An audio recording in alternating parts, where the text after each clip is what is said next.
ಆತ್ಮೀಯ ವಿದ್ಯಾರ್ಥಿಗಳೇ, ತಮಗೆಲ್ಲರಿಗೂ ಶುಭ ಮುಂಜಾನೆಯ ಶುಭೋದಯಗಳು. ವಿದ್ಯಾರ್ಥಿಗಳೇ, ಇಂದು ಬೇಗು ರಮೇಶ್ರವರು ಬರೆದಿರುವಂತಹ ದೊಡ್ಡವರ ದಾರಿ ಎಂಬ ಪಾಠವನ್ನು ನೋಡೋಣ.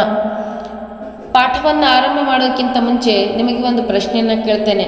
ವಿದ್ಯಾರ್ಥಿಗಳೇ, ಪ್ರತಿಯೊಬ್ಬರ ಜೀವನದಲ್ಲಿಯೂ ಹಲವಾರು ಮರೆಯಲಾಗದ ಘಟನೆಗಳು ನಡೆದಿರ್ತವೆ. ಅವುಗಳ ಫಲ ಒಮ್ಮೆ ಸಿಹಿ ಮತ್ತೊಮ್ಮೆ ಕಹಿಯಾಗಿರುತ್ತೆ. ನಿಮ್ಮ ಜೀವನದಲ್ಲಿಯೂ ಸಹ ಇಂಥ ಘಟನೆಗಳು ನಡೆದಿರಬಹುದು. ಕೆಲವು ಘಟನೆಗಳು ಇತರರಿಗೆ ಎಷ್ಟೋ ಅನುಭವ, ಜೀವನದ ಪಾಠಗಳನ್ನು ಕಲಿಸಿರ್ತವೆ.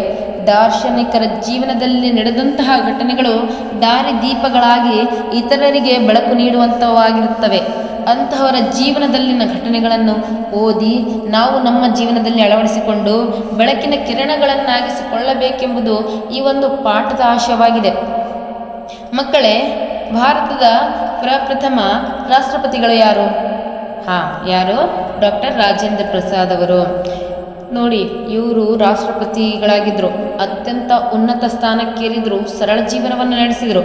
ಜನಕ ಮಹಾರಾಜರಂತೆ, ಅಂದರೆ ಸೀತೆಯ ತಂದೆ, ಅವರದ್ದು ಋಷಿ ಸದೃಶ ಜೀವನ. ಅದರಂತೆ ಇವರು ಸಹ ಬಹಳ ಸರಳವಾದ ಜೀವನವನ್ನು ನಡೆಸಿದರು.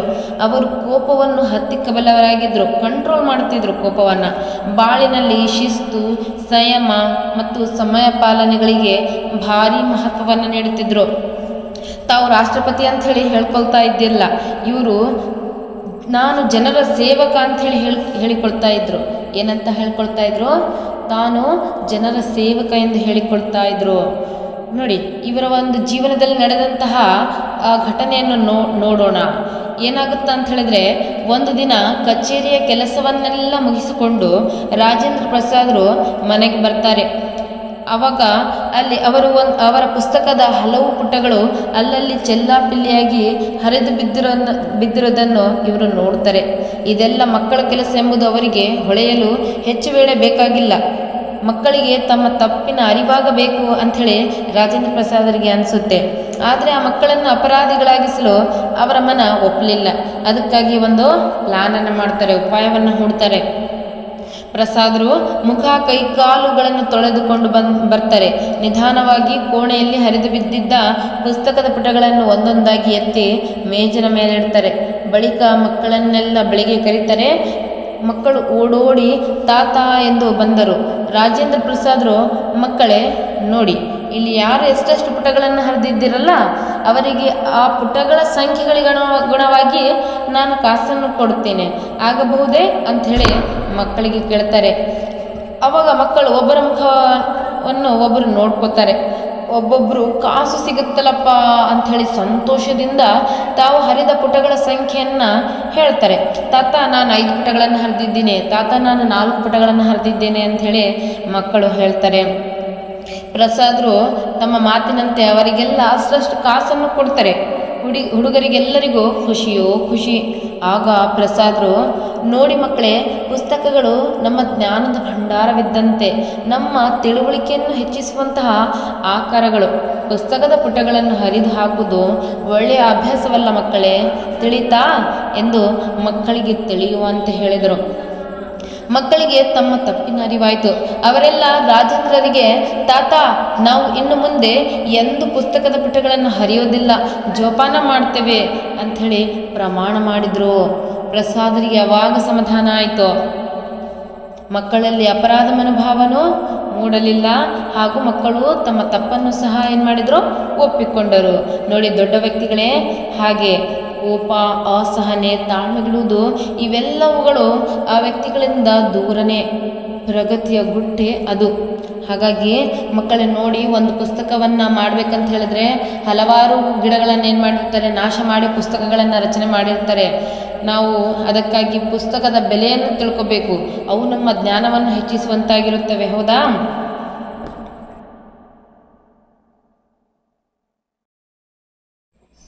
ಮಕ್ಕಳೇ, ಇನ್ನೊಬ್ಬ ದಾರ್ಶನಿಕ ವ್ಯಕ್ತಿಯಾಗಿರುವಂತಹ ಡಾಕ್ಟರ್ ಜಾಕೀರ್ ಹುಸೇನ್ ರವರ ಜೀವನದಲ್ಲಿಯೂ ಸಹ ಒಂದು ಮಹತ್ತರವಾದ ಘಟನೆ ನಡೆಯುತ್ತದೆ.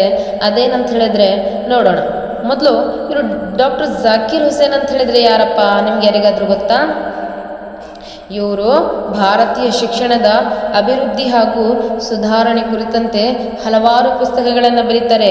ಭಾರತಕ್ಕೆ ಸ್ವತಂತ್ರ ಬಂದ ಬಳಿಕ ಬಿಹಾರ ಅದಲ್ಲ, ಆ ಬಿಹಾರದ ರಾಜ್ಯಪಾಲರಾಗಿ ಸಹ ಮತ್ತು ಭಾರತದ ಉಪರಾಷ್ಟ್ರಪತಿಗಳಾಗಿ ಸಹ ಅನಂತರ ರಾಷ್ಟ್ರಪತಿಗಳಾಗಿ ದುಡಿದರು. ಹಂತ ಹಂತವಾಗಿ ಇವರು ಮೇಲ್ಹಂತಕ್ಕೆ ಬರ್ತಾರೆ. ಕೆಲ ಕಾಲ ಅಲಿಗಢ್ ಮುಸ್ಲಿಂ ವಿಶ್ವವಿದ್ಯಾಲಯದ ಕುಲಪತಿಗಳಾಗಿದ್ದರು. ಶಿಕ್ಷಣ ಅವರ ಪ್ರಮುಖ ಕಾರ್ಯಕ್ಷೇತ್ರವಾಗಿತ್ತು. ನೋಡಿ, ದೆಹಲಿಯ ಜಾಮಿಯಾ ಮಿಲಿಯಾ ವಿಶ್ವವಿದ್ಯಾಲಯದ ಉನ್ನತ ಶಿಕ್ಷಣಕ್ಕೆ ಹೆಸರಾದ ಸಂಸ್ಥೆ. ಅದರ ಸಂಸ್ಥಾಪಕರು ಯಾರಾಗಿದ್ದರು? ಡಾಕ್ಟರ್ ಜಾಕಿರ್ ಹುಸೇನರು.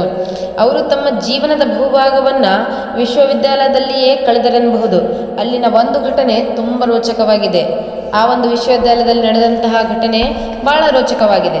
ಅದೇನಂತ ಹೇಳಿದರೆ, ಡಾಕ್ಟರ್ ಜಾಕಿರ್ ಹುಸೇನರು ಶಿಸ್ತು ಮತ್ತು ಶುಚಿಗೆ ಅಪಾರ ಮಹತ್ವವನ್ನು ನೀಡ್ತಿದ್ರು. ಹೌದಾ, ನಿಮಗೆಲ್ಲ ಗೊತ್ತೇ ಇದೆ. ಎಲ್ಲ ವಿದ್ಯಾರ್ಥಿಗಳು ಪ್ರತಿನಿತ್ಯ ಶುಚಿಯಾದ ಬಟ್ಟೆಗಳನ್ನು ಧರಿಸಿ ಕಾಲೇಜಿಗೆ ಬರಬೇಕು ಹಾಗೂ ಕಾಲಿಗೆ ಹಾಕಿದ ಬೂಟುಗಳು ಚೆನ್ನಾಗಿ ಪಾಲಿಶ್ ಮಾಡ್ಕೊಂಡು ಬರಬೇಕು ಅಂಥೇಳಿ ಯಾವಾಗಲೂ ಡಾಕ್ಟರ್ ಜಾಕಿರ್ ಹುಸೇನ್ರವರು ಹೇಳ್ತಿದ್ರು. ಆದರೆ ಎಷ್ಟೋ ವಿದ್ಯಾರ್ಥಿಗಳು ಅವರು ಹೇಳಿದ್ದನ್ನು ಸರಿಯಾಗಿ ಪಾಲಿಸ್ತಾ ಇರಲಿಲ್ಲ. ಇದರಿಂದ ಶಿಸ್ತಿಗೆ ಭಂಗವಾಗಬಹುದು ಎಂದು ಜಾಕಿರ್ ಹುಸೇನ್ರು ಅಭಿಪ್ರಾಯಪಟ್ಟರು. ವಿದ್ಯಾರ್ಥಿಗಳಿಗೆ ಹೆಂಗಾದರೂ ಮಾಡಿ ಬುದ್ಧಿ ಕಲಿಸಬೇಕು ಅಂಥೇಳಿ ತಾವೇ ಒಂದು ದಾರಿಯನ್ನು ಕೊಂಡ್ಕೋತಾರೆ, ಒಂದು ಉಪಾಯವನ್ನು ಮಾಡ್ತಾರೆ. ಅದೇನಂತ ಹೇಳಿದ್ರೆ, ಒಂದು ದಿನ ವಿಶ್ವವಿದ್ಯಾಲಯದ ಪ್ರವೇಶ ದ್ವಾರ ಇರುತ್ತಲ್ಲ, ಅಲ್ಲಿ ಜಾಕಿರ್ ಹುಸೇನ್ರು ಬೂಟ್ ಪಾಲಿಶ್ ಮಾಡುವವ್ರನ್ನ ನೋಡಿರ್ತಾರೆ. ಹೌದಾ, ಆ ಥರದ ವೇಷವನ್ನು ಹಾಕಿಕೊಂಡು ಅಲ್ಲಿ ಪ್ರವೇಶ ದ್ವಾರದಲ್ಲಿ ಬಾಗಿಲ ಹತ್ರ ಕುಳಿತಾರೆ. ಆ ಥರ ಹಾಕಿಕೊಂಡು ಕುಂತಿದ್ದು ವಿದ್ಯಾರ್ಥಿಗಳ ಗಮನಕ್ಕೆ ಬರುತ್ತೆ. ಕುಲಪತಿಗಳು ಕೈಯಲ್ಲಿ ಪಾಲಿಶ್ ಡಬ್ಬಿ ಮತ್ತು ಬ್ರಷ್ ಹಿಡಿದು ಕುಳಿತಿದ್ದ ದೃಶ್ಯ ಕಂಡು ವಿದ್ಯಾರ್ಥಿಗಳು ತಮ್ಮ ವರ್ತನೆಗೆ ನಾಚಿಕೆ ಪಡುತ್ತಾರೆ. ನಾವು ಒಂದಿಬ್ಬರು ಪಾಲಿಶನ್ನು ಮಾಡಿಸ್ಕೊಂಡು ಬಿಟ್ಟಿರ್ತಾರೆ. ಹೌದಾ, ನಾವು ಕುಲಪತಿಗಳ ಕೈಯಿಂದ ಬೂಟ್ ಪಾಲಿಶ್ ಮಾಡಿಸ್ಕೊಂಡಿವಲ್ಲ ಅಂಥೇಳಿ ಅವರಿಗೆ ನಾಚಿಕೆ ಉಂಟಾಗುತ್ತೆ. ಆವಾಗ ವಿದ್ಯಾರ್ಥಿಗಳು ನೀಟಾಗಿ ಬಟ್ಟೆ ಹಾಕಿಕೊಂಡು ಬೂಟುಗಳಿಗೆ ಪಾಲಿಶ್ ಹಾಕಿಕೊಂಡು ಕಾಲೇಜಿಗೆ ಬರತೊಡಗಿದರು. ಏನೇ ಆಗಲಿ ನಾವು ಶಿಸ್ತಿನಿಂದ ಕಾಲೇಜಿಗೆ ಹೋಗಬೇಕು ಅಂಥೇಳಿ ಅವರ ಮನಸ್ಸಲ್ಲಿ ಭಾವನೆ ಉಂಟಾಯಿತು.